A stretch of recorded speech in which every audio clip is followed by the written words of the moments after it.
একজন দৌড়াচ্ছেন, আরেকজন শুধু অপেক্ষা করছেন বলটা জালে জড়ানোর জন্য।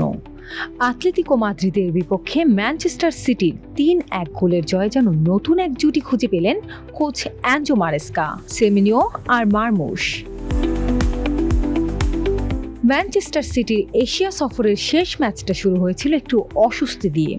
বল দখলে এগিয়ে থেকেও প্রথমার্ধে আতলেতিকোর কাছে পিছিয়ে যায় সিটি, কিন্তু বিরতির পর পুরো চিত্রটাই বদলে গেল। ৫৭তম মিনিটে বাঁ দিক দিয়ে দুর্দান্ত দৌড়ে ওঠে সেমিনিও, এরপর নিচু ক্রস আর ঠিক জায়গায় থাকা ওমর মারমুশের ফিনিশিং গোল।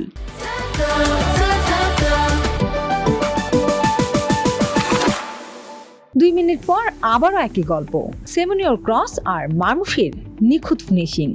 মাত্র ৩ মিনিটের ব্যবধানে ২ গোল করে ম্যাচের নিয়ন্ত্রণ নিয়ে নেয় সিটি। শেষ দিকে যোগ করার সময় রায়ান এইট নুরি তৃতীয় গোলটি গোলে ৩-১ ব্যবধানে জয় নিশ্চিত হয়। ম্যাচ শেষে সেমিনিও ও মারমুশের জুটির প্রশংসা করেছেন কোচ এনজো মারেস্কা। এশিয়া সফরের ৩ ম্যাচে সেমিনিওর অ্যাসিস্ট এখন ৪টি, আর মারমুশের জোড়া গোল যেন সেই সংযোগের ফলাফলটা আরও স্পষ্ট করে দিয়েছে। তবে মারেস্কার সন্তুষ্টির মাঝেও একটা সতর্কবার্তা আছে।